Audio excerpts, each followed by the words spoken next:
Capítulo 3, primera carta a los Corintios.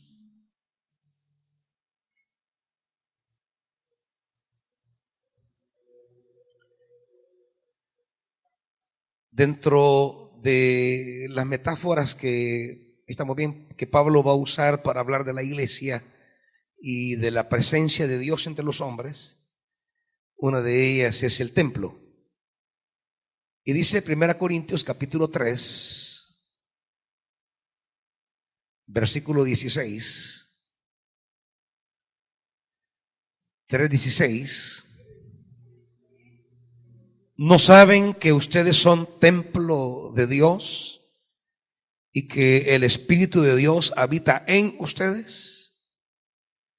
Si alguno destruye el templo de Dios, él mismo será destruido por Dios, porque el templo de Dios es sagrado y ustedes son ese templo de Dios. Padre, permítenos dimensionar la profundidad de estas declaraciones y permítenos caminar en la vida cristiana en armonía con estas declaraciones. Espíritu de Dios, guíanos a toda verdad. En el nombre de Jesús. Amén. Pueden sentarse, hermanitos.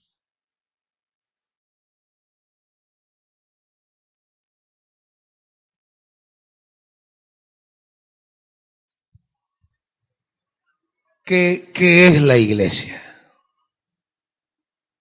¿Qué somos como iglesia? Es necesario recuperar lo que la Biblia dice acerca de la iglesia, porque a veces la experiencia de lo que es la iglesia a veces nos da una imagen equivocada de la iglesia. O sea, digo, a veces lo que ha sido nuestra experiencia de estar en la iglesia define equivocadamente lo que creemos en la iglesia y pensamos que la iglesia es un edificio, que la iglesia es esa gentuza que nos complica la vida. A veces perdemos la perspectiva de lo que es la iglesia en la Biblia por las experiencias negativas que hemos tenido con las iglesias. La iglesia como una realidad humana, pues a veces no resulta muy agradable, porque como realidad humana, pues son personas. Y como personas somos imperfectos. Y como imperfectos se dan situaciones entre nosotros desagradables, experiencias que a veces afectan su sentimiento, su persona. Y entonces, ante la experiencia negativa de estar en una iglesia, muchas veces nos lleva a una idea negativa de lo que es la iglesia. Y mucha gente se expresa de la iglesia de una manera ofensiva, dañina, dolida, resentida. Y a veces perdemos la perspectiva de lo que para Dios significa la iglesia en medio de todo esto. Si alguien tiene claro lo humano, imperfecto y pecador que es la iglesia, ese es Dios. O sea, Él tiene muy claro nuestra dimensión humana, su dimensión humana, y tiene muy claro también lo que a veces resulta negativo en la vida de la iglesia. Sin embargo, a pesar de todo eso, Él tiene una idea muy clara de lo que es la iglesia. Él tiene una idea muy definida de lo que es la iglesia. Y no solamente eso, Él tiene un compromiso con la iglesia. Y deberíamos de aprender a entender ese compromiso, porque a pesar de las experiencias negativas que podamos tener en la vida de la iglesia, nuestro compromiso debe estar junto al compromiso de Dios. Mi valor de la iglesia, mi idea de la iglesia, no lo va a determinar mis experiencias negativas de la iglesia. Mi idea de la iglesia lo va a determinar lo que para Dios es la iglesia. Mi compromiso con la iglesia no estará determinado por los estados de ánimo que yo tengo respecto a la iglesia. Porque cuando hablamos de la iglesia, un día podemos estar felices con la iglesia, otro día podemos estar molestos con la iglesia, un día podemos estar satisfechos con la iglesia, otros días incómodos con la iglesia. Un día queremos trabajar con todo con la iglesia, otro día no queremos hacer nada. Porque si nuestros estados de ánimo, cómo nos sentimos con la iglesia, lo vamos a definir por mi experiencia o cómo me siento respecto a la iglesia, estamos mal, estamos equivocados. Nuestro compromiso con la iglesia debe estar definido con el compromiso de Dios. ¿Cuál es el compromiso de Dios con la iglesia? ¿A qué se ha comprometido Dios con su iglesia? Y ese compromiso de Dios, ¿quién tiene y sufre las experiencias más negativas con la iglesia que usted? Ninguno de ustedes va a tener una experiencia tan negativa con la iglesia como la que Dios ha tenido con la iglesia. Nadie va a decir que ha sufrido algo tan difícil con la iglesia como las que Dios ha sufrido con su pueblo. Las experiencias de Dios con su pueblo han sido traumáticas, mucho más que las suyas. Quizás la experiencia más traumática para Dios es que su pueblo le matara a su hijo. Sí, yo creo que a ninguno de ustedes le ha matado a su hijo, ¿verdad? A nadie le han matado a su hijo aquí a pedradas. A nadie se lo han crucificado. Esa fue la experiencia más traumática de Dios. Que su pueblo, la iglesia, le mate al hijo. Al hijo enviado para ayudar a ese pueblo, para bendecir a ese pueblo. El hijo enviado para edificar ese pueblo lo mata. Y los evangelios nos relatan el pesar divino expresado en el cielo oscuro, en el terremoto que ocurrió y en más señales que reflejaban el pesar divino. Sin embargo, ese dolor y esa experiencia negativa y traumática de Dios no le movió ni un centímetro de su compromiso por edificar ese pueblo, por salvar ese pueblo y por levantar ese pueblo. Por tanto, para no andar de volátiles, ni andar por allí de la seca a la meca, ni andar jugando a servir a Dios, es necesario entender realmente entonces en qué nos hemos metido cuando hemos decidido seguir a Jesucristo. Cuando yo digo soy parte de una iglesia, realmente ¿de qué estamos hablando? ¿Cuál es el compromiso? ¿Cuál es la trascendencia? Porque en la vida de la iglesia hay personas que han perdido el sentido de trascendencia de lo que es la iglesia como templo y servir a Dios en el templo. Entendiendo el templo como ese lugar de residencia divina, como un Dios que se ha comprometido a la edificación. Y hay una serie de actitudes de los hermanitos y las hermanitas de ver en el servicio a Dios una cosa tan irrelevante, una cosa tan superficial, renegando de sus privilegios, viéndolos con desdén, tomándolos de mala gana. Me informaban de algunas hermanitas que van a su renuevo y a servir y les asignan cargos que no quieren. Yo ya les digo, no la lleven. Quien rechace un privilegio, no la lleve, coordinadora. Si alguien rechaza un privilegio, no la lleven en ningún cargo. Déjela. Esa es la gente que no entiende el servicio y arruina el servicio. Y envenena el buen servicio que otra persona puede estar dando. No la lleve. Un servidor que no toma ese privilegio con alegría, devoción y entrega, no lo lleven. Que se quede y no lo lleven en ningún cargo. Es que la gente no va a ir en el cargo, el privilegio que ella dice que quiere ir. La gente va a ir en el cargo que se le entregue. Si quiere ir a servir a la montaña, sino que no vaya. Y no la vuelvan a llevar en 2 renuevos más, para que aprenda a valorar el privilegio. No le estén rogando a nadie, ni se estén acomodando a nadie, ni estén chinchineando a nadie. Ni estén ahí, ay, ¿y en qué quiere ir? Pues no, hombre.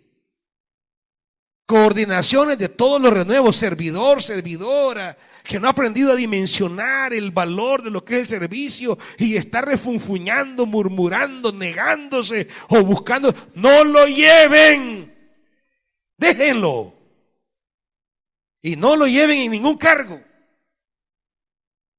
¿Qué es eso? Es una pérdida de la trascendencia. Hemos perdido la experiencia, la cotidianidad. A veces nos hace perder la visión global de lo que estamos haciendo. A veces, y reitero esta idea, la experiencia cotidiana del servicio a veces provoca algunas reacciones, algunas emociones de incomodidad, de superficialidad, porque a veces por la experiencia perdemos la conciencia de lo que estamos haciendo. Conciencia y experiencia. Ninguna experiencia, por muy negativa que sea, debe borrar la conciencia de lo que estamos haciendo. Y la conciencia está determinada por Dios, su Espíritu y su palabra. Y esta mañana lo que la Escritura quiere hacer es devolvernos la conciencia de lo que estamos haciendo. Porque muchos tienen una experiencia de servicio sin la conciencia de la trascendencia de ese servicio. Y entonces cuando usted está sirviendo sin la conciencia, usted ya no es servidor. Usted es un activista y son cosas distintas. Cuando usted ha perdido la conciencia de lo que es el servicio y para qué es el servicio y a qué responde el servicio, y usted ya perdió esa conciencia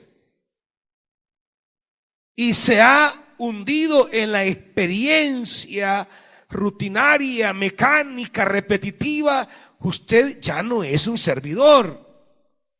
Usted es un activista religioso. Y son 2 cosas completamente diferentes. Y esta mañana tenemos que salir claros que soy. ¿Soy un servidor de Dios o soy un activista religioso? Ando aquí para arriba y para abajo y me meto aquí, me meto allá, pero de repente, cualquier cosita humana me desmotiva, me desconcentra y me hace dejar el servicio. Quiere decir que no tenía conciencia, simplemente estaba ocupado, como Marta, de aquí para allá, pero no tenía claridad realmente. Y por eso, cuando el activista religioso ve que otros no son tan activistas como él, se molestan, se amargan, porque comienzan a compararse. Señor, ¿y qué pasa? ¿Qué pasa con María? ¿No ves? ¿No te da cosa que ella ahí sentada, yo trabajando?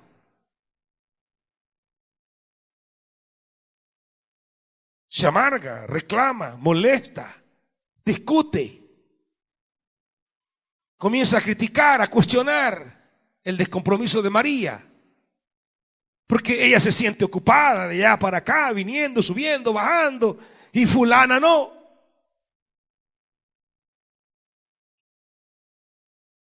Su servicio no está centrado realmente en Jesús, sino en María. ¿Cómo está María? ¿Cómo se mira María? Y de acuerdo a María, ¿qué pasa aquí, Señor?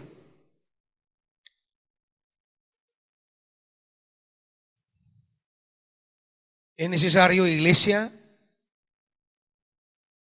recuperar la conciencia de lo que es la iglesia y del compromiso que Dios tiene con la iglesia.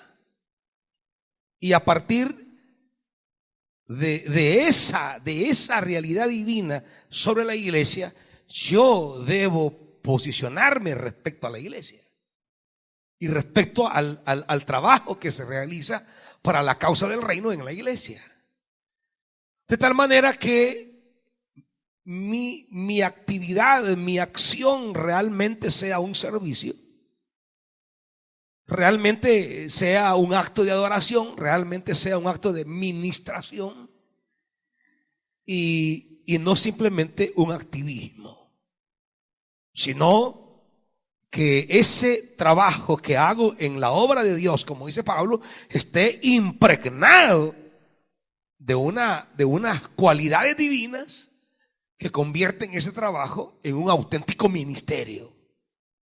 Es decir, una cosa es la actividad, y para que esa actividad se haga ministerio, servicio, esa actividad debe tener ciertos componentes divinos.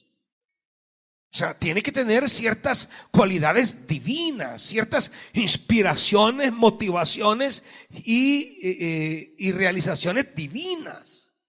Y entonces un acto que podría parecer común y corriente, cuando es bañado por lo divino, pasa a ser un acto trascendente, con implicaciones, con efectos, con resultados que en la simple actividad no podrían realizarse, sino que es la presencia divina en esa actividad la que termina convirtiendo esa actividad en una mediación de Dios entre los hombres. Y entonces estamos ante la palabra servicio, estamos ante la palabra ministerio, estamos entonces ante un acto ya de Dios y no de los hombres, aunque sea mediado por la mano humana, por los actos humanos. La presencia de Dios lo convierte en algo ya más allá de lo humano. Y es lo que tenemos que preguntarnos: ¿mi servicio de verdad está impregnado de presencia divina? ¿De verdad se convierte lo que hago en una mediación de Dios que edifica, que construye, que levanta, o no? Y eso es lo que Pablo quiere decirnos en estos versículos. Es a ese horizonte que Pablo apunta. Y para entender mejor, digamos, en una gráfica, versículos 16 y 17, quiero traerles una gráfica que les puede ayudar a captar mejor el significado de estos dos versículos. A veces al verlo, pues, se nos queda más grabado, se nos queda más impregnado. Y dice,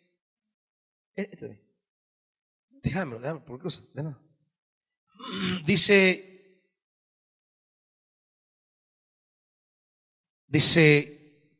Pablo, aquí está en una gráfica lo que hemos leído en la palabra. Sois el templo de Dios. Y unida a esa afirmación de ser el templo de Dios, ¿qué es lo que nos hace templo de Dios? Según la primera afirmación, ¿qué es lo que nos hace templo de Dios? El Espíritu de Dios que mora en nosotros. No somos templo por decisión divina, perdón, por decisión humana. No somos templo por definición religiosa. Somos templo vía el Espíritu de Dios. Por eso la importancia del Espíritu para la vida de la iglesia es insustituible. No hay iglesia sin Espíritu. Una iglesia en la que el Espíritu no mora no es iglesia, es sinagoga, es religiosidad, es cualquier cosa. La identidad eclesial, la identidad de la iglesia está en el Espíritu Santo.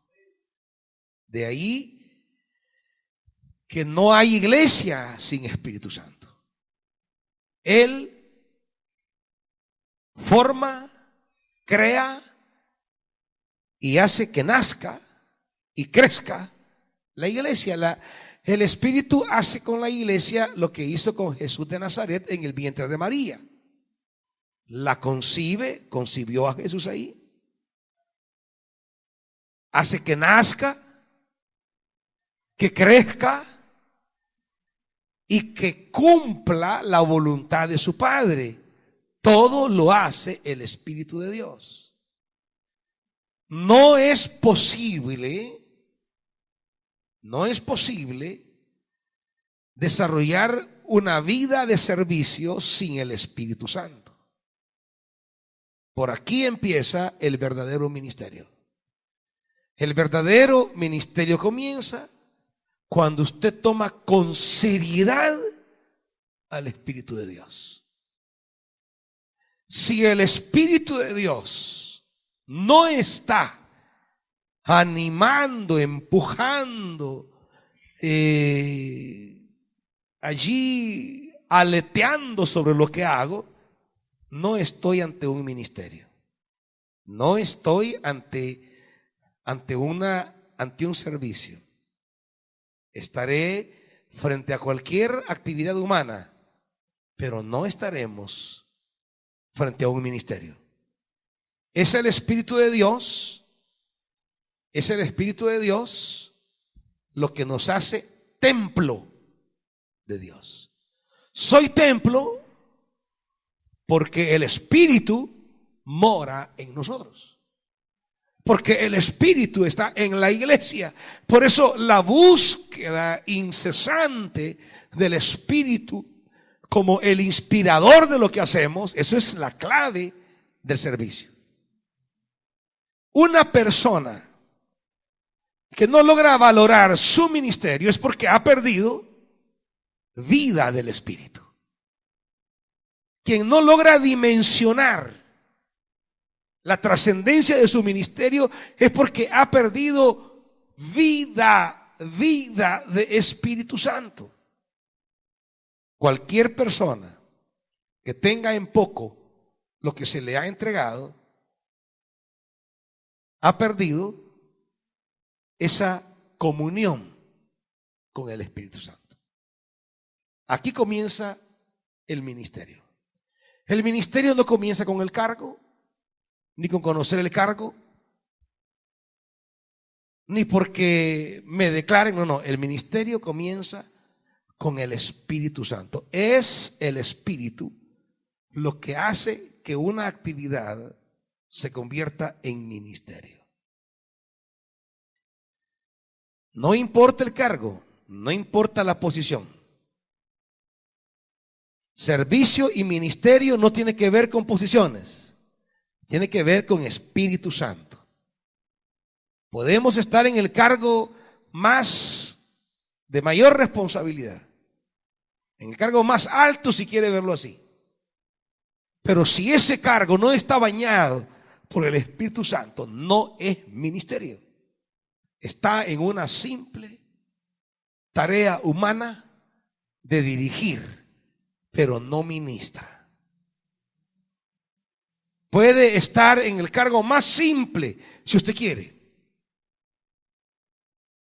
Pero si está bañado por el Espíritu Santo, ese cargo ministra.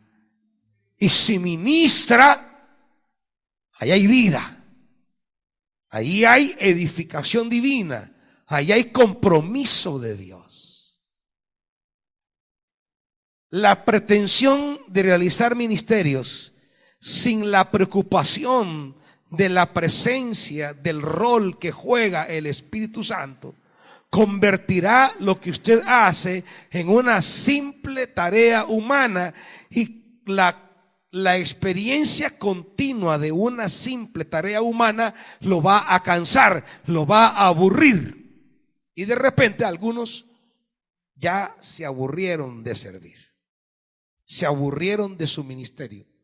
Pero no es que el ministerio aburra. Lo que sucede es que ya no era ministerio, ya no era servicio, era una mera actividad humana que realizaba en sus propias motivaciones, en sus propias fuerzas y en sus propios propósitos.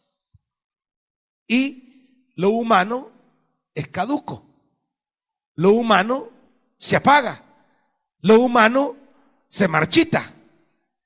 Y cuando hay motivaciones, fuerzas y objetivos humanos, se marchita esto. Por eso Pablo llegará a decir, aunque nuestro hombre exterior se va, dice Pablo, desgastando, no obstante, el hombre interior se va renovando. Es que cuando lo que hacemos está bañado por Espíritu Santo, entonces el ministerio, como acción del Espíritu, se va renovando. Va adquiriendo nuevas fuerzas, nuevas motivaciones, nuevas alegrías, porque estamos trabajando con las intenciones de Dios, con la fuerza de Dios y con los objetivos de Dios. Y al ser así, entonces vamos en ese levantamiento.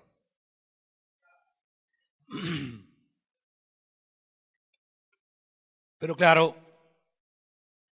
si va trabajando con intenciones particulares y de repente usted va viendo que su servicio no le produce sus intenciones que tenía, pues se va a desmotivar, ¿verdad? Porque usted decía, puchica, y yo como María, como Marta, pues tanto que hago y yo no tengo la posición que ya debería tener.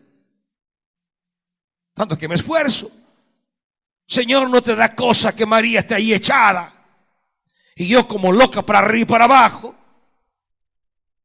Cuando trabajamos en las fuerzas humanas, estas se agotan, hermanos. Se los he dicho siempre. El servicio cansa.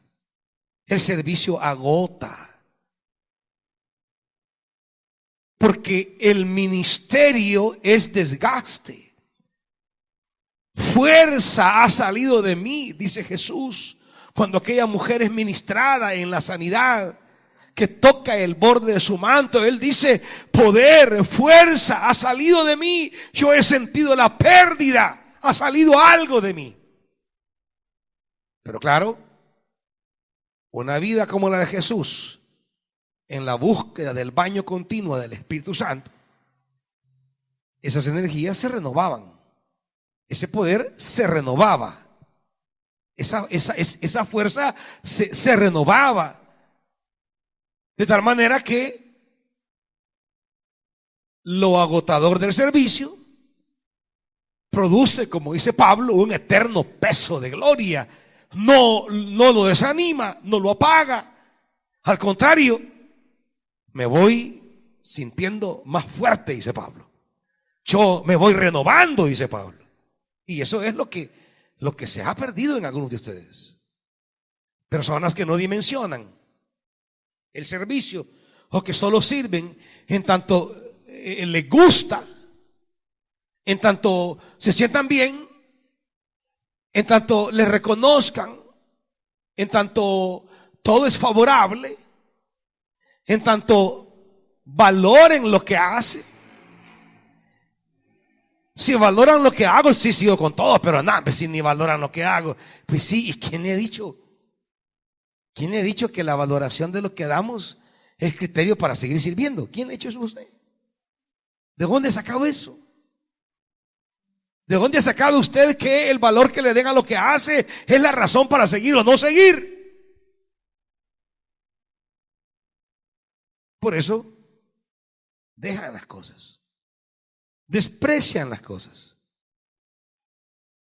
¿Usted cree que a Jesús se le valoró lo que hizo? ¿Cree que los discípulos valoraron la confianza, el amor, el aprecio, el cariño, el sacrificio que Jesús tenía? No, no lo valoraron. Nadie. El evangelio dirá, y todos dejándolo solo se fueron, huyeron. Pero ¿acaso la no valoración del servicio que hizo era su estímulo? No. A pesar de no ser valorado, él llegó hasta el final, porque su estímulo no estaba en él, su estímulo estaba en el Padre. Lo que lo estimulaba a servir era el Padre, en él. Lo que lo estimulaba a servir, las motivaciones que él tenía eran las del Espíritu. Las fuerzas. ¿Ustedes creen que él sirvió en sus fuerzas? No, él no sirvió en sus fuerzas. Él no sirvió en sus capacidades. Él se va al monte del Getsemaní, allí al huerto del Getsemaní, y dice: me siento morir. Ya no puedo más. Estoy al borde, estoy al límite. Su humanidad, sus fuerzas humanas. Pero él iba y se bañaba de Dios. Él iba y se revestía de Dios. Él iba y rogaba al Padre, y el Padre lo fortalecía. Mandaba ángeles que lo fortalecieran. Y él podía continuar entonces el ministerio con la fuerza de Dios. Porque las nuestras se acaban, hermanitos. Somos humanos, somos carne. El espíritu a la verdad está dispuesto, pero la carne es débil. Y si no hay Espíritu Santo, entonces la debilidad de la carne nos controlará. Dámele un poquito de monitor, por favor. Es el espíritu. Sin espíritu no hay templo, no hay ministerio, no hay servicio. Sin espíritu somos carne sirviendo, no somos ministros. Es el Espíritu Santo. El descuido por las cosas del espíritu es el primer paso a la muerte ministerial. No es el pastor, no es el líder, no son las pastoras, no son los hermanitos, no, es que yo morí espiritualmente. Y entonces, un muerto, pues cualquiera lo agarra de aquí para allá. ¿Qué decide un muerto? Nada. Por un muerto deciden los vivos, ¿va? ¿Y qué vamos a hacer con este? Lo quemamos, lo llevamos a enterrar. ¿En qué cajón lo ponemos? ¿Cuántas veces lo velamos o no lo velamos?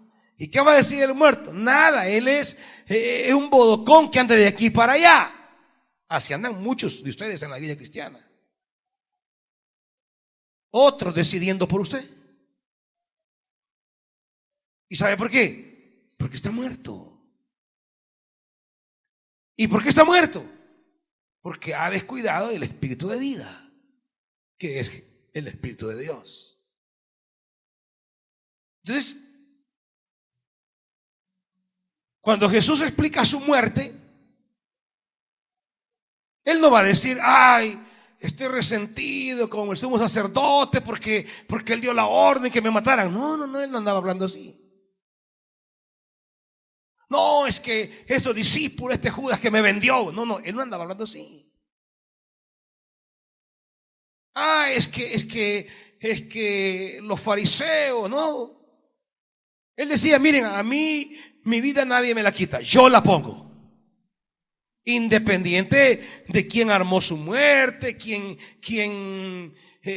lo vendió, quién lo compró, quién lo negó, quién lo abandonó. No. Pueden haber muchas acciones humanas en torno a nosotros, pero Jesús dice, mi vida nadie me la quita, yo la he puesto. Porque es una decisión que ha tomado Él en el Espíritu. Una decisión que aunque hay personas que la querían tomar, pero su muerte no es el resultado de las acciones humanas. Sin quitarle responsabilidad a esas personas. Pero en definitiva, Él tomó la decisión. No como algunos aquí, ¿verdad? No, es que fulana me ha dicho que tal cosa. Ah, ella es tu Espíritu Santo, Dunda. No, es que Mengano me ha dicho, él es tu Espíritu Santo, Dundo. O sea, ¿quién está determinando tu servicio? ¿Quién está marcando tu servicio?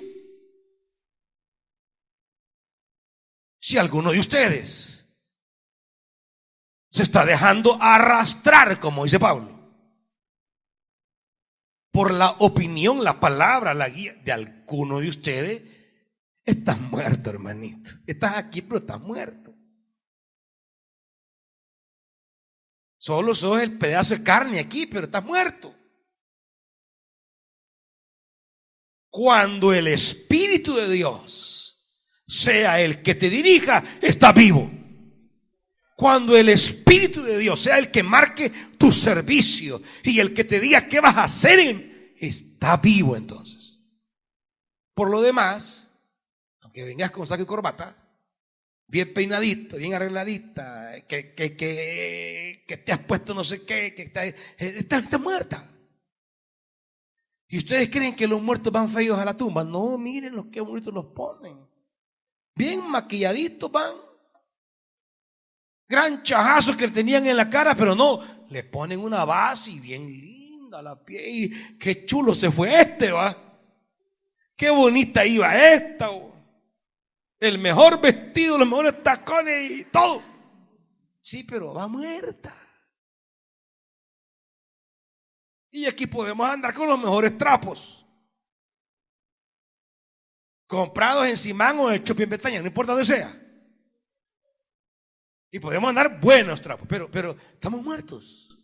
Si los hombres están dirigiendo mi servicio. Si no es el Espíritu de Dios quien va marcando el rumbo de mi ministerio, estoy muerto. Iglesia, esto tiene que ver con la calidad de lo que tú haces. Y lo que la palabra te está diciendo, te guste o no te guste. Te agrade o no te agrade, te plazca o no te plazca, te agrade escucharla o no, lo que la palabra está diciendo es, sin el Espíritu de Dios no hay vida, no hay ministerio, no somos templo. Lo que hace que un grupo de personas aquí, comunes y corrientes como nosotros, seamos un templo de Dios, es el Espíritu Santo. Y sin ese templo dejamos de ser, sin ese Espíritu dejamos de ser un templo y nos convertimos en un simple grupo de personas que se han reunido como se reúnen otras en el cine, otras en el estadio, otras en un concierto, otras en el bus, pero no son templo de Dios. Lo que nos convierte en templo de Dios es el Espíritu de Dios. Y la misma idea vuelve a recalcarse aquí, solo con un agregado. Vosotros sois el templo de Dios. Ya lo dijo aquí. Y ya dijo aquí que somos el templo de Dios por el Espíritu de Dios, que es el Espíritu Santo. Entonces, ese templo de Dios, ¿qué es? Es santo. Es decir, Dios le ha transferido una cualidad de Él. Santidad es la palabra que usará la Biblia para hablar de esa esencia divina. Santidad es como la palabra que usaba el hebreo para hablar de aquello que resulta inaccesible para los hombres, para hablar de aquello que resulta, que es lo divino. ¿Cómo describir lo divino? Pues santidad, decían ellos.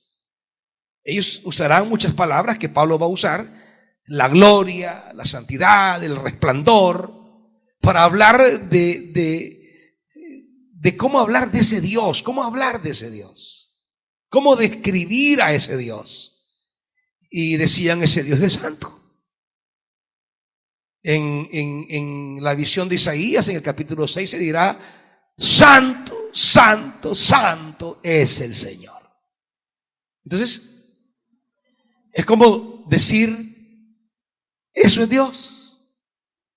Esa es la palabra que describe la esencia de Dios. ¿Y qué sucede? Cuando ese Espíritu de Dios que está en Dios se traslada a la iglesia, pues que le comunica las cualidades divinas a esa iglesia. Y ahora, ese grupo de personas que hay de todo ahí, ¿verdad? Es como un guacal con un montón de cangrejos ahí. Cuando el Espíritu pasa allí, ese guacal ya no es de simple cangrejo, son cangrejos santos ahora. Esa comunidad es santa. Y ahí estamos todos. Y ahora dice el Señor, son santos, esto es santo. Todo lo que Dios toca se convierte en santo. Y a través del Espíritu, Dios toca a la iglesia. Y ahora se vuelve un templo santo. No simplemente un templo santo. Dios la ha tocado y le ha dado a esa comunidad algo de sí.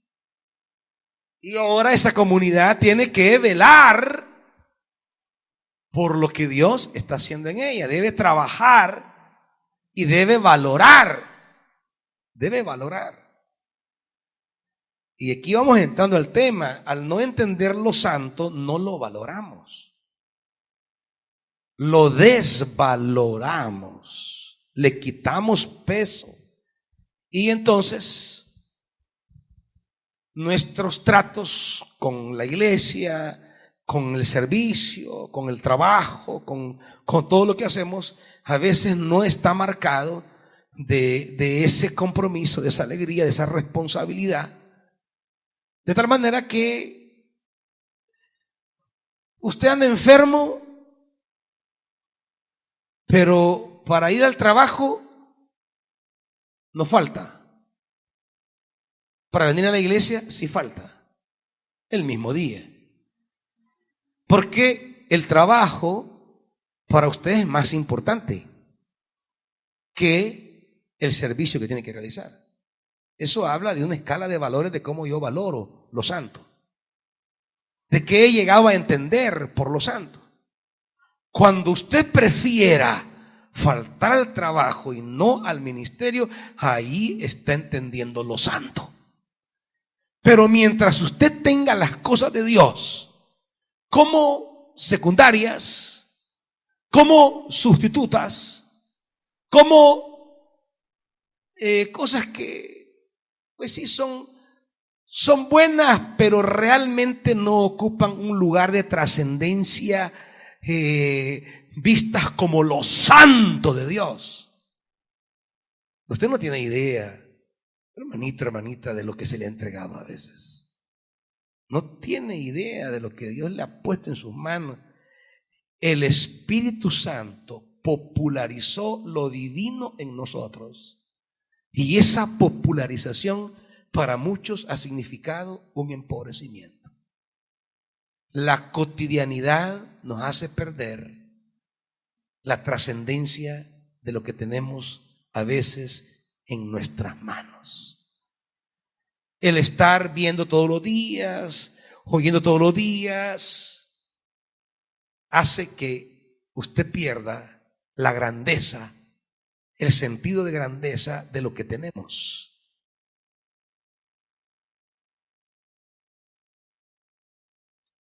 Por eso en el Antiguo Testamento, cuando la gente entendía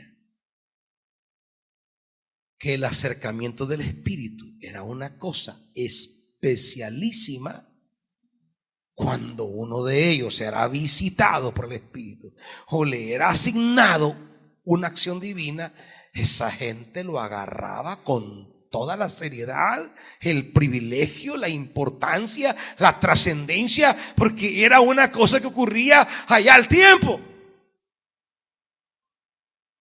Pero cuando el Espíritu descendió y convirtió los dones divinos en algo cotidiano, en algo de todos los días, en algo de cercanía, entonces ya no vemos aquello como Dios me ha entregado un privilegio, ¿no? Y comenzamos a ver los privilegios con una dejadez, con un desdén. Y nos damos la simple tarea de decir, mire, yo ya no quiero servir. ¿Por qué? Porque hemos estado en una ocupación humana, no en un ministerio. Porque hemos estado de activistas, no de ministros. Cuando alguien sabe que es ministro, que es instrumento de Dios, no, ¿cómo quiero dejar de serlo? Jamás, jamás. Cuando yo sé que Dios está haciendo cosas a través de mi vida, ¿cómo voy a querer dejar eso? Cuando yo descubro presencia de Dios, que es la santidad, presencia de Dios en lo que soy, en lo que hago, no, ¿cómo? Claro, quien ya perdió esa idea y siente que lo que hace es simplemente una actividad, pues claro, puede prescindir de ella, porque siente que está bajo su sola decisión, bajo su propia y única actividad, pues como ir a comprar dulces, como ir a hacer cualquier trabajo que usted haga, pues. Y dice, bueno, hoy no quiero ir a trabajar, hoy voy a descansar. ¿Vale?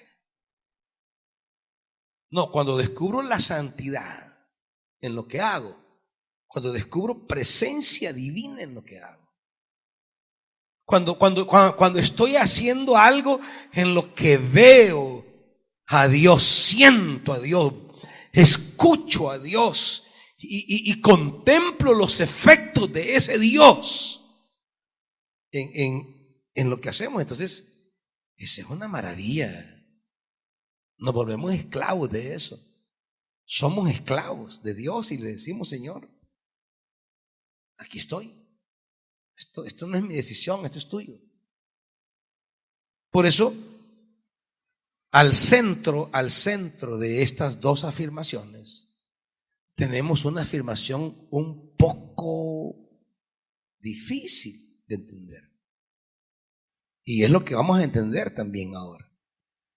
Si alguno destruye el templo de Dios, Dios le destruirá a él. ¿Qué frase más de advertencia? ¿Qué significa destruir el templo de Dios?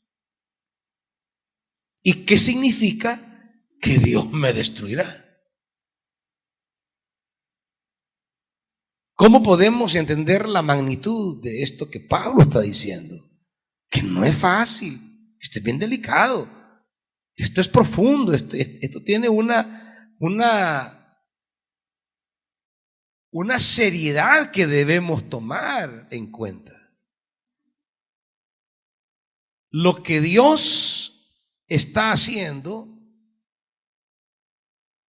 Dios se ha metido tanto con esa comunidad, con esto que es la iglesia, vosotros sois el templo, es santo el templo, vosotros sois el templo, el Espíritu está en vosotros. Tanto se ha metido Dios con nosotros, que lo que alguien haga con nosotros, se lo hace a Dios.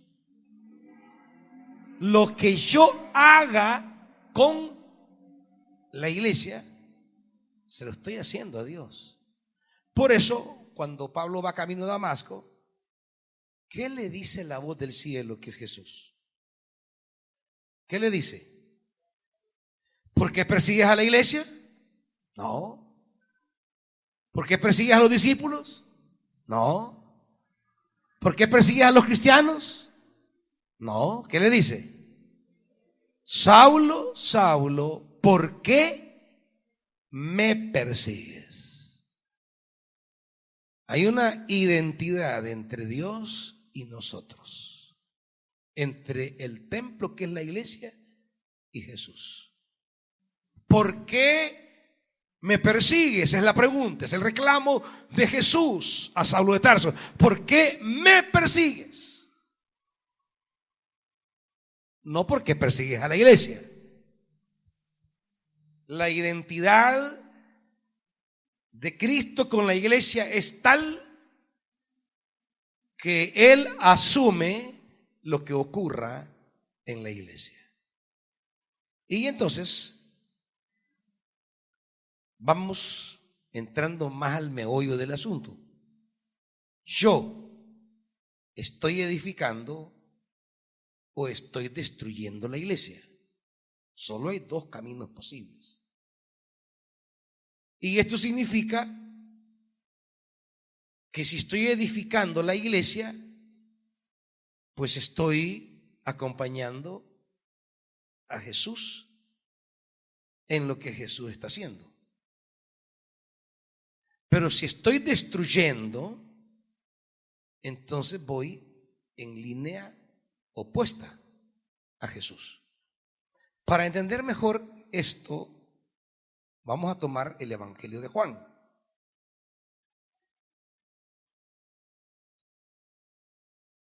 Y dice el Evangelio de Juan,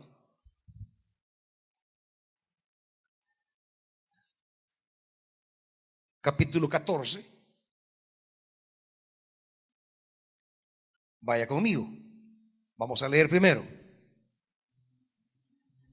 Juan capítulo 14. No se angustien, confíen en Dios y confíen también en mí. Y lo vamos a leer tal como está en la Reina Valera. En la casa de mi Padre hay muchas moradas. Si no fuera así, ya se lo habría dicho a ustedes. Voy pues a prepararles un lugar.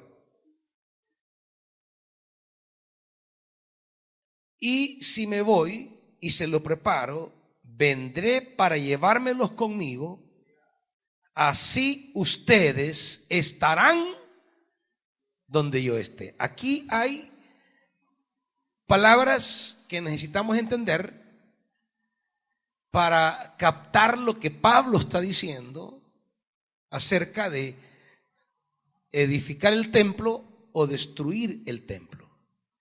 En el Evangelio de Juan,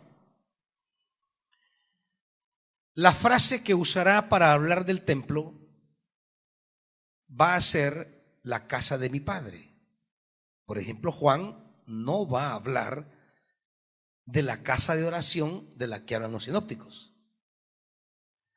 En Juan capítulo 2, y aquí quiero traerles esto para entender la casa de mi Padre.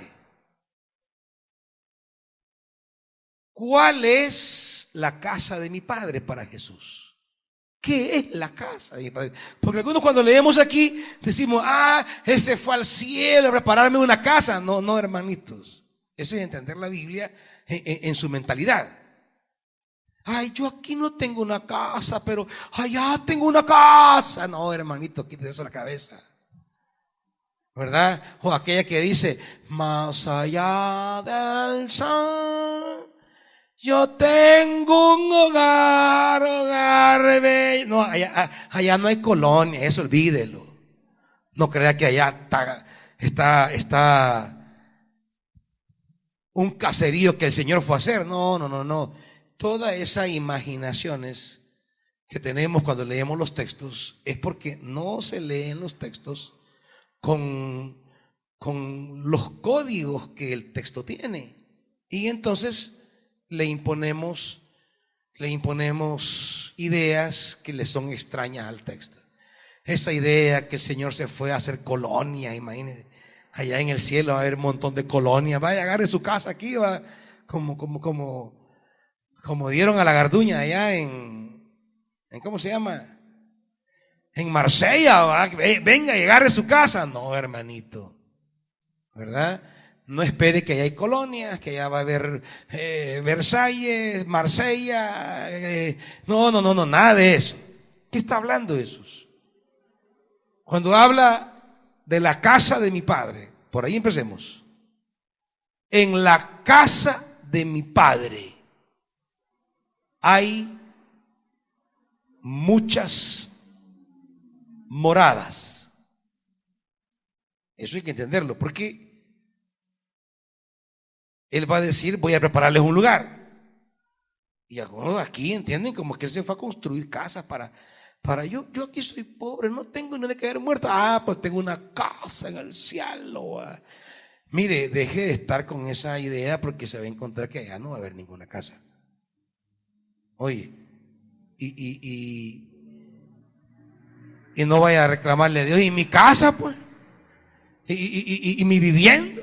¿Y mi morada? ¿Dónde está? No, la casa de mi Padre es el lugar donde mora Jesús. Casa de mi Padre es el espacio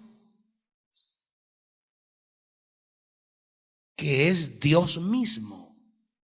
Dios mismo es la casa donde habita Jesús, donde habita el Espíritu.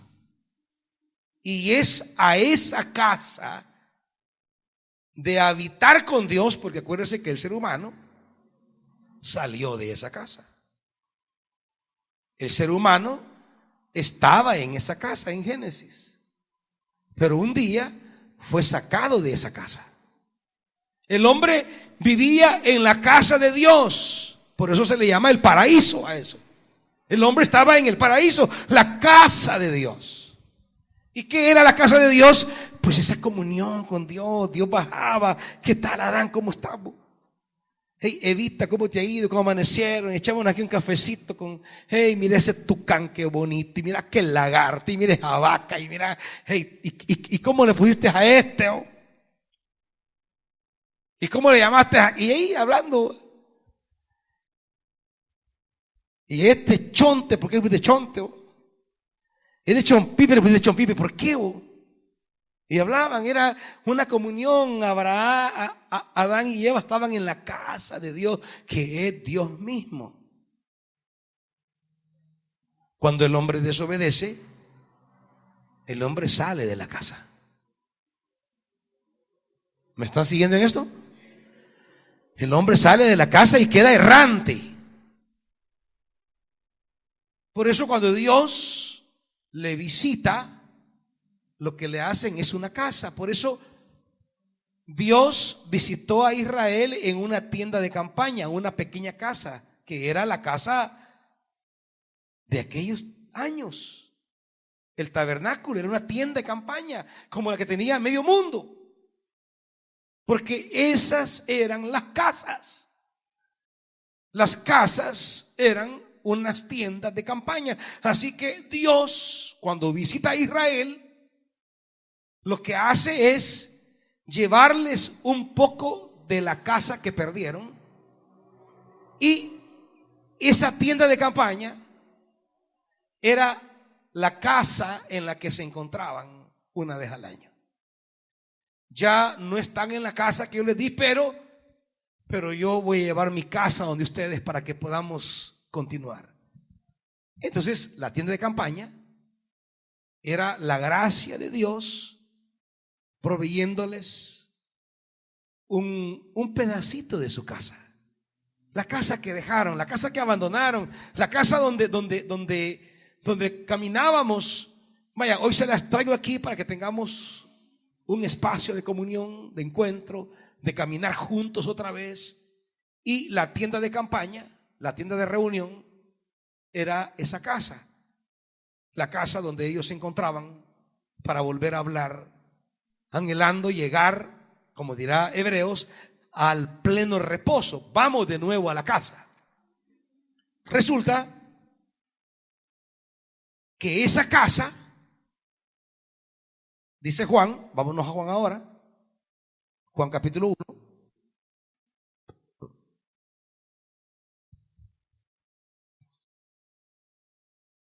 Juan 1:1, en el principio ya existía el verbo era con Dios y el verbo era Dios. Él estaba con Dios en el principio. ¿Dónde vivía el verbo? ¿Dónde vivía el verbo? En Dios. Era la casa. Dios es la casa para todos. El paraíso era diríamos, una visualización física de Dios en la que el hombre vivía. El hombre vivía en la casa de Dios. Y por eso el Edén, el paraíso, era una extensión de Dios mismo. Era Dios, ahí estaban cualidades divinas, ahí estaba el árbol de la vida. El hombre podía comer de ese árbol y vivir perpetuamente. ¿Por qué? Porque el Edén, el paraíso, era una visión extensiva de ese Dios. Y un día, versículo 14, ese verbo, ¿qué dice? Se hizo hombre y habitó entre nosotros. Literalmente, el griego tiene que decir, y puso su carpa entre nosotros. El verbo bajó y puso su tienda de campaña, puso su tabernáculo, puso su casa entre nosotros. El verbo de Dios ahora desciende entre nosotros y pone su carpa entre nosotros, su tienda de campaña entre nosotros, y su carpa es el nuevo paraíso, es el nuevo Edén. Hoy podemos llegar de nuevo a la casa de Dios entrando a la carpa que es Jesús. Jesús es la carpa de Dios a la que podemos entrar. Por eso Él dirá que Jesús es la escalera ahora que nos lleva al corazón de Dios, que es lo que dice el 18. A Dios nadie lo ha visto nunca. El Hijo unigénito, que es Dios y que vive en unión íntima con el Padre, Él nos lo ha dado a conocer. Pero la Reina Valera dice: el que vive en el seno del Padre. El seno es aquí. ¿Dónde vive Jesús? En el corazón de Dios. Aquí está Jesús. Y la imagen está recostado en el seno de Dios. Allí vive la palabra, allí vive Jesús. Y ahora esa palabra que está aquí en el corazón de Dios ha salido de Dios, ha puesto su tienda de campaña aquí. Y ahora esa tienda de campaña es el corazón de Dios. Entonces, ¿cuál es la casa de Jesús? Pues el corazón de Dios, el pecho de Dios. Y cuando Él dice: en la casa de mi Padre hay muchas moradas, pues lo que quiere decir es una cosa sencilla: en la casa de mi Padre hay cabida para todos. Todos caben en la casa de mi Padre. Eso quiere decir Jesús. No es que en el cielo hay colonias. No. Lo que quiere decir es: en el corazón de mi Padre cabemos todos. Y yo he venido para llevarlos allí. Es decir, yo he venido para regresarlos donde un día salieron. Un día los echaron y pusieron un querubín. Y no puede quitar ese eco, hijo. Y pusieron un querubín con una espada que no los deja entrar. Pero ahora yo he venido para que todos puedan entrar. Todos pueden entrar a ese Edén del cual un día salieron. La casa del Padre, entonces, es el seno del Padre. Es el paraíso de donde un día salimos. Y hoy la palabra que está en el corazón del Padre ha venido a vivir con nosotros y nos invita a entrar en Él. Porque si entramos en esta carpa que es Jesús, entramos a la casa del Padre y hay cabida para todos. Todos podemos estar en el corazón del Padre. ¿Dónde debe estar un hijo? Bueno, dice Juan 8:35.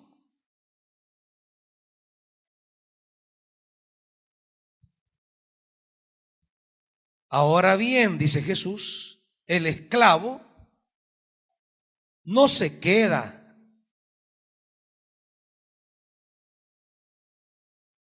para siempre en la casa, literalmente en la casa, pero el hijo sí se queda en ella para siempre. Y aquí tenemos que entender la comparación: el esclavo y el hijo, el activista y el siervo. El esclavo trabaja, pero no es hijo. No se va a quedar en la casa. Y muchos estamos sirviendo en la obra de Dios como esclavos, pero como esclavos en el sentido negativo. ¿Y cuál es el anhelo más grande de un esclavo, hermanos? Ser libre. Por eso dejan las cosas de Dios, porque quieren liberarse, porque son esclavos. ¿Por qué dejan sus ministerios? ¿Por qué renuncian? ¿Por qué los tiran? Porque quieren ser libres, porque son esclavos, no son hijos. El hijo jamás. El hijo quiere permanecer siempre en la casa, porque no se ve como esclavo, se ve como hijo amado. Es como la parábola, pues. La parábola. El hijo mayor que estuvo siempre ahí, que no se movió, que pues sí, pero era un esclavo, nunca fue un hijo. El otro fue hijo Y la parábola termina con el hijo que salió de la casa, pero regresa y se queda en la casa. El otro estaba todo el tiempo en la casa, pero termina fuera de la casa. El padre le dice, hijo, entra. No, y ahí se quedó fuera. Estamos en la casa aquí, como esos dos hermanos. Pero uno era esclavo y el otro era hijo. El hijo que ha dejado de ser esclavo y se volvió hijo en la experiencia del amor del padre, este le dice, déjame ser, aunque sea un jornalero. Es hijo y se siente que es un privilegio muy grande del cual él no es digno, pero déjame, no soy digno de ser, pero déjame ser un jornalero. Hey, si yo vengo de estar dándole de comer a los cerdos, ¿saben qué es lo que pasa? Que ya se nos olvidó de dónde venimos. A muchos aquí ya se les olvidó de dónde los ha sacado el Señor. Y dígame, cuando lo trataban como animal, ¿qué decía usted antes? Cuando pertenecía allá, cuando estaba con los cerdos, pues, y quería comer algarroba, ya se le olvidó. Y ahora, como lo han bañado, lo han puesto bien bonito, bien lindo, a veces pierde. El hijo dice, yo de verdad no soy digno de ser hijo. Déjame ser un jornalero.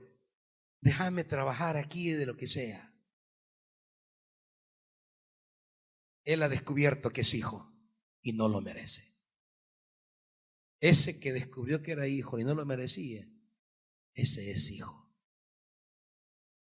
Y el padre le dice, no, hombre, entra, vístanmelo, cámbienmelo, pónganmelo guapo y hagamos fiesta. El otro, un esclavo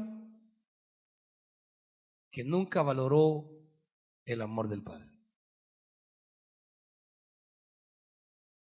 Cuando trabajamos en la mentalidad de esclavo, queremos dejarlo todo, porque ya no es nuestra vida eso. Pero dígame ¿usted toma igual un negocio si es trabajador así es dueño? ¿Lo toma igual? ¿Quién roba en un negocio, el dueño o el trabajador? ¿Y usted cree que el dueño se va a estar robando eso solo? ¿Cree usted que el pastor Chica va a decir, ay, me voy a robar este vestido, me voy a robar esta docena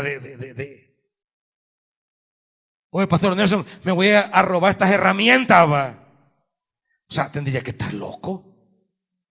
¿Cómo se va a robar sus herramientas y las va a ir a vender? ¿Ah? O la hermana Elvira, ay, voy a robar esta secadora, estas tijeras, voy a sacar billetes. ¿Y cómo se las va a robar?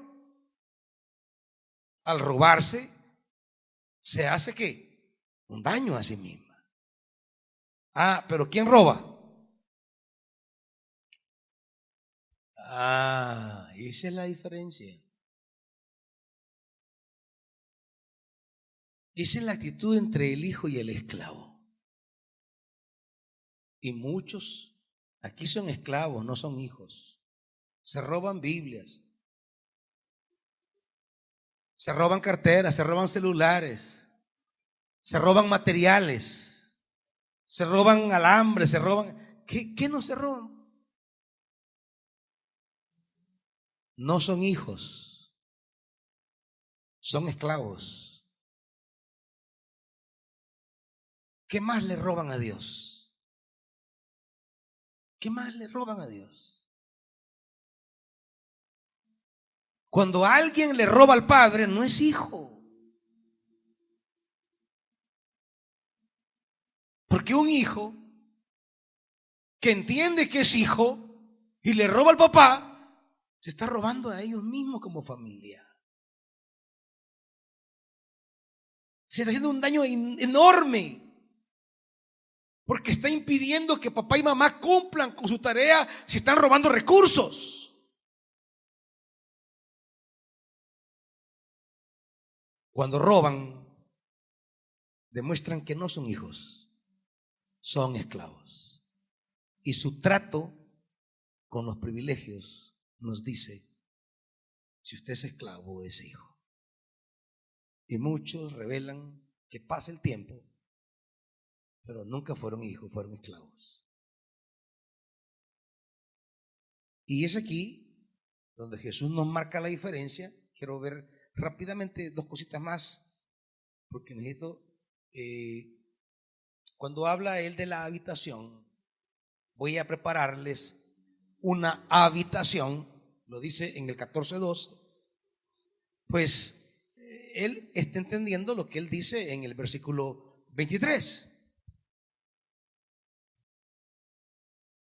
Jesús le contestó: el que me ama obedecerá mi palabra, y mi Padre lo amará. ¿Y qué?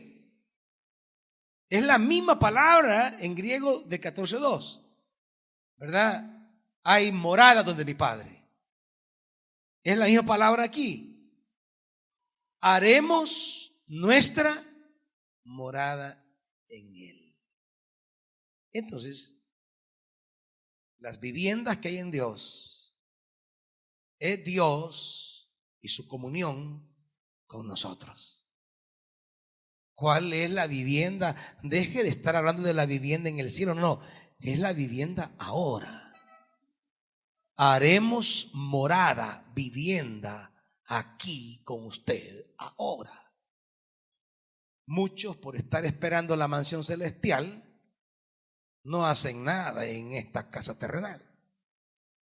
Deje de estar esperando la mansión celestial, porque la mansión que Dios dice es aquí y ahora. Y termino con esto, con la frase de Jesús: voy pues, dice en el 14, voy pues a preparar un lugar para ustedes. Y otra vez, esa idea es: el Señor se fue allá, me está construyendo mi casa, ¿va? No, hermanita, eso no lo quiere decir Jesús. Preparar un lugar es una frase que tiene historia en la Biblia. No es una frase que inventa Jesús.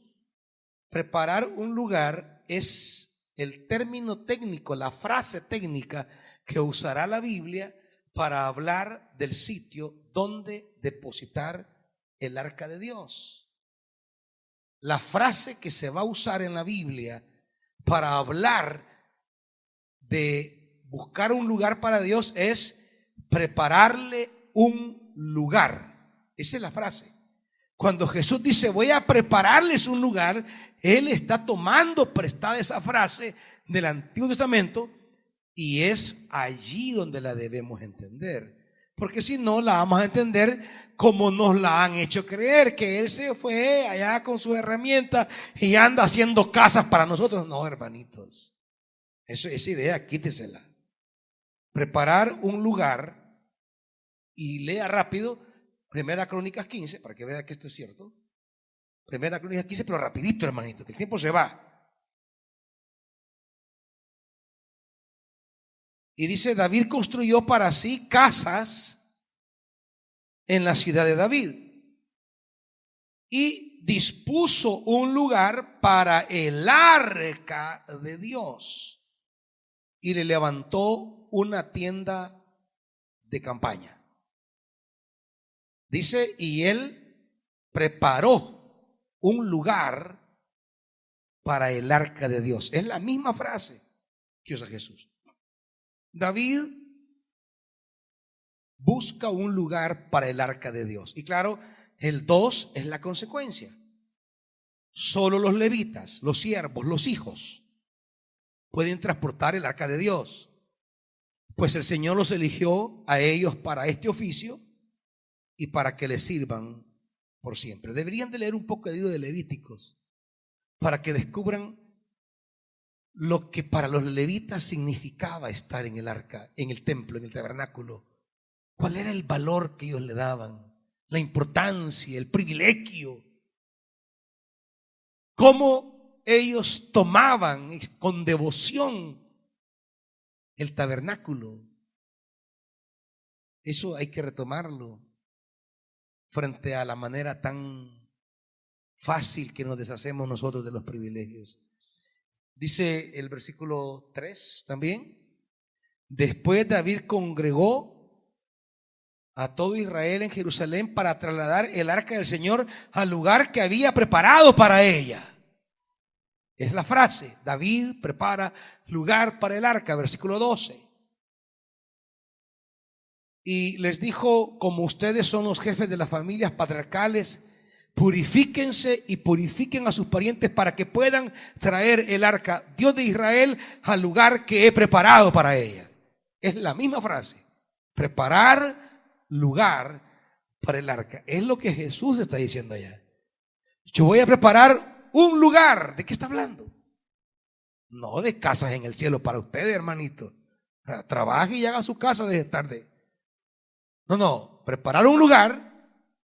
Está hablando del compromiso de Jesús por levantar templo para Dios, por levantar el arca para Dios, preparando lugar para la presencia, para la comunión con Dios. Y vuelve a decir, Segunda Crónicas 1:4. Vamos rapidito, hermanitos. El arca de Dios se encontraba en Jerusalén, en la tienda que David le había preparado. Y vuelve a remarcarlo en el 3:1. Salomón comenzó a construir el templo del Señor en el monte Moria, en Jerusalén, donde el Señor se le había aparecido a su padre David, y le construyó el lugar que David había preparado. Preparar lugar, esta es la clave. Preparar lugar. ¿Y qué se diga del Salmo 132? Que léalo usted en su casa. David dice: yo me prometí. No, leámoslo rapidito, hermanito. Es que después ni leen nada, pues viendo novelas. Dice el Salmo 132: Señor, acuérdate de David y de todas sus penurias. Acuérdate de sus juramentos al Señor, de sus votos al poderoso de Jacob. ¿Y cuáles fueron esos votos? Bueno, no gozaré del calor del hogar.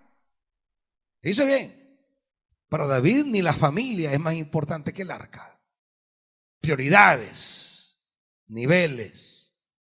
Digo por aquellos que hoy no voy a poder, fíjese, que ha venido una mi tía. Y la tía viene todos los domingos, bien raro, ¿eh?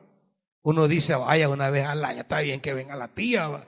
Pero todos los domingos viene. No gozaré del calor del hogar. Papi, quédate, no vayas al culto, quédate, chichi. Mira, mi amor, lo que te tengo. No, nada, no. Ni me daré un momento de descanso. Promesas que David hizo.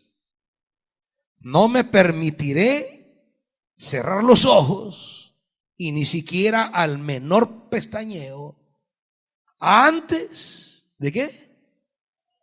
De preparar un lugar para el Señor, una morada para el poderoso de Jacob. Y este es el compromiso de David.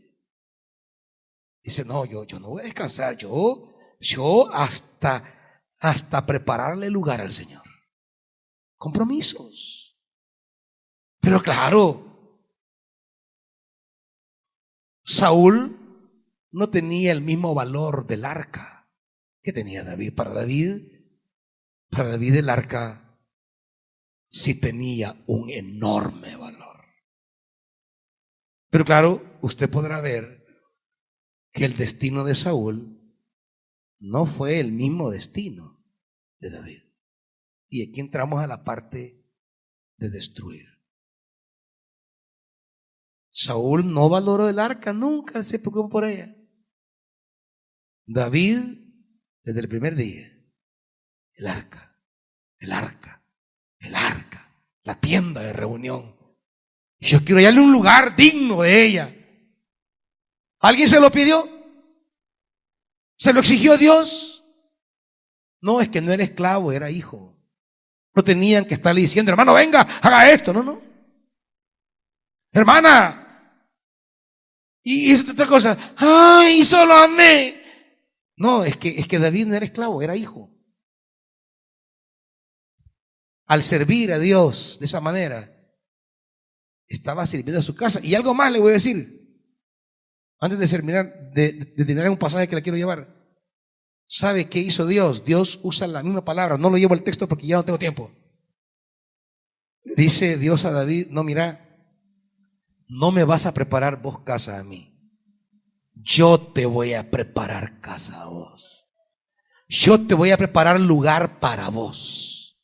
Te voy a dar un lugar para siempre.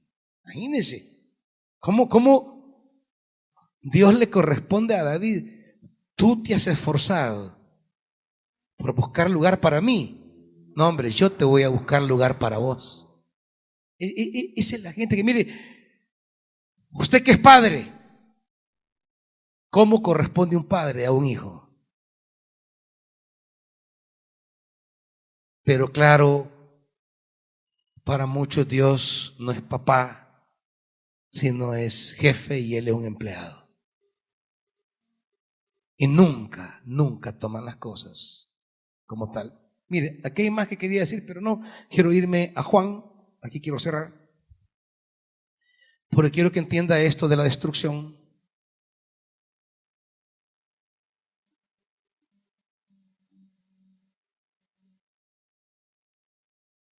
Dice Juan 11, fíjese bien en esto.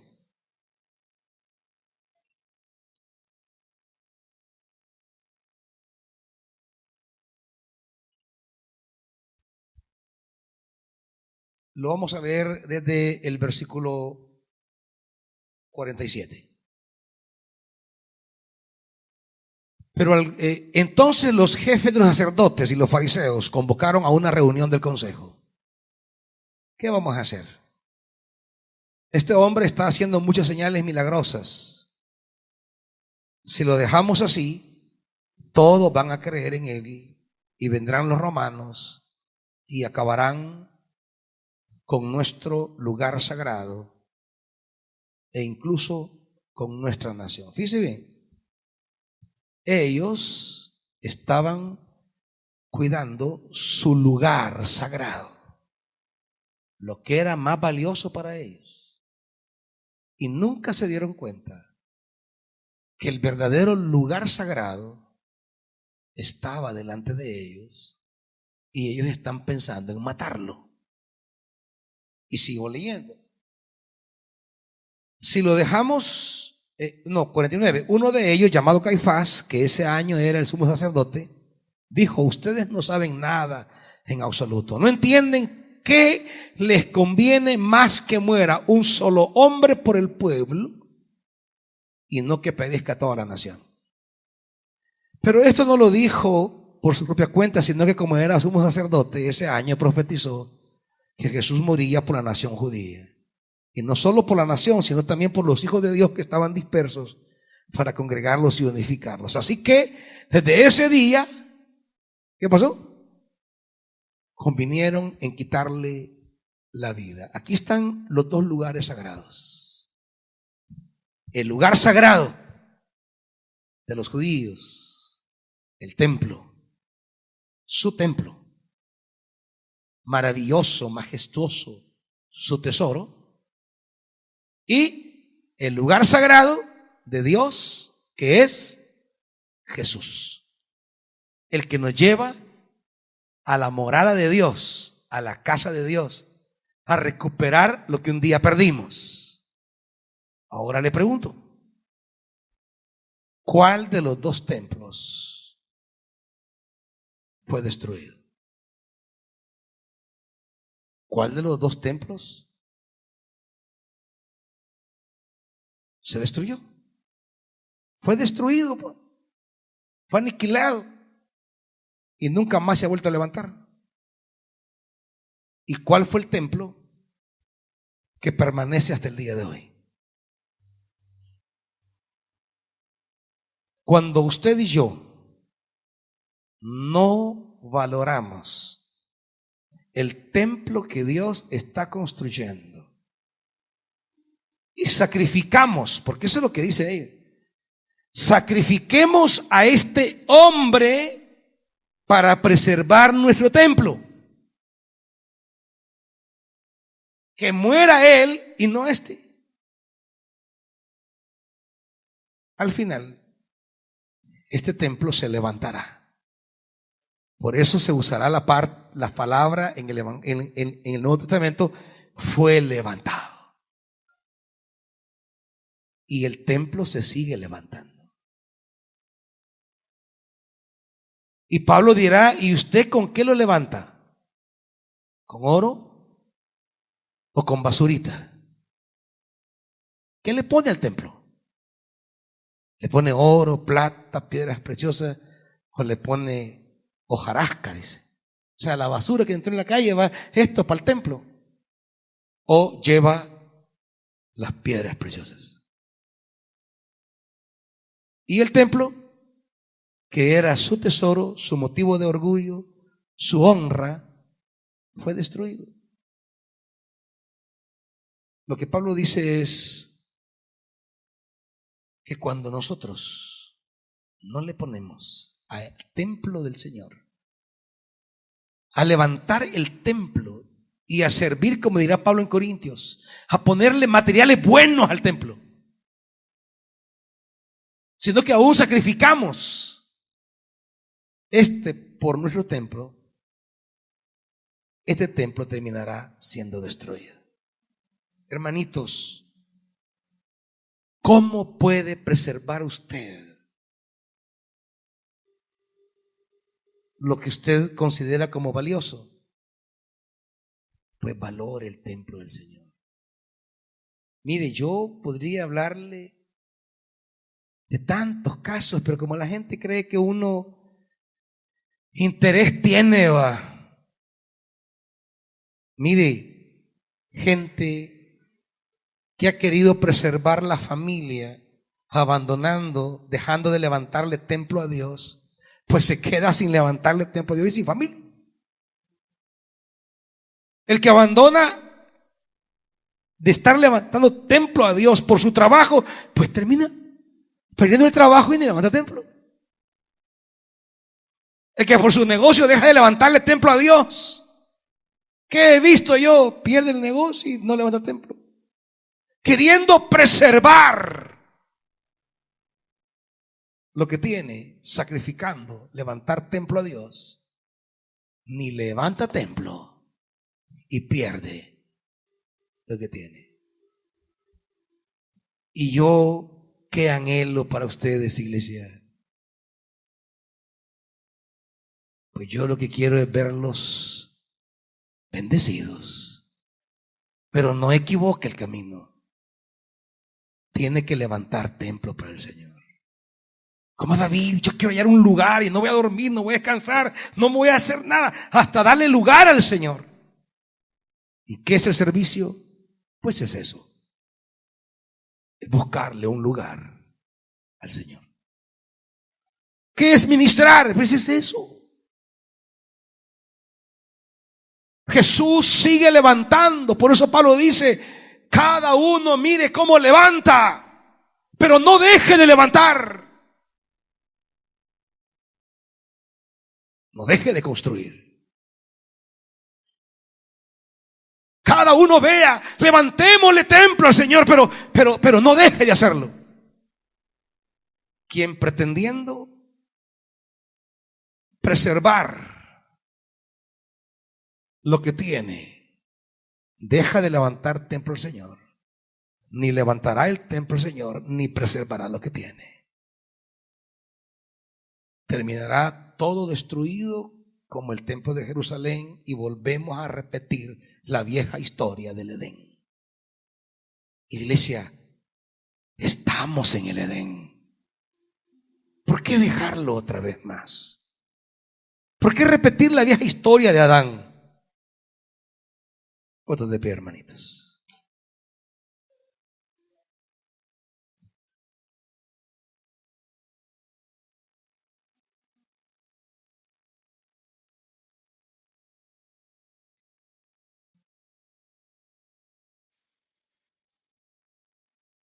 Padre,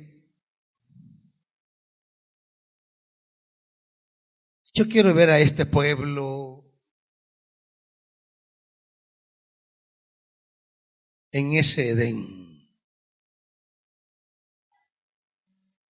rodeado de tus bendiciones, pero el camino es el camino de Jesús. Levantar el nuevo templo de Dios.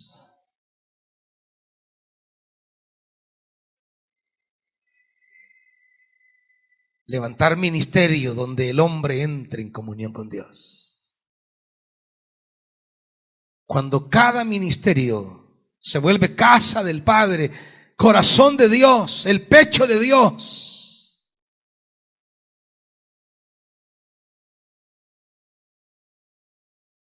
allí oiremos a Dios que levantará casa para mis hermanos. ¿Tú quieres, iglesia, que Dios te prepare el lugar? ¿Quieres que Dios te prepare casa como a David? Prepárale casa. Sírvele. Levántale. Sé hijo. Hijo que levanta casa del Padre. David jamás imaginó hasta dónde Dios lo iba a llevar. Un día apareció un nazareno diciendo que era el hijo de David. Y pensaba lo mismo que David, levantarle casa al Padre. Y Dios lo exaltó hasta lo sumo y le dio un nombre que es sobre todo nombre. Yo solo te traigo la palabra. Esto es lo que el Señor te manda decir. Si tú lo tomas, si haces casa para Él, tú verás cómo Dios hace casa para ti.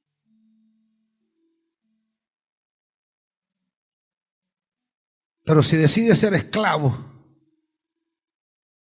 vas a ver cómo todo se echa a perder.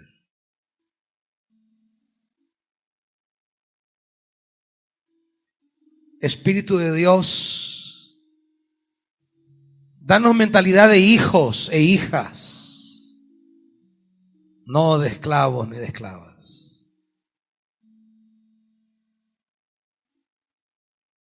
Para poder llevar a todos a esa casa que es tu corazón, en la que todos cabemos. En el nombre de Jesús. Amén. Dios les bendiga.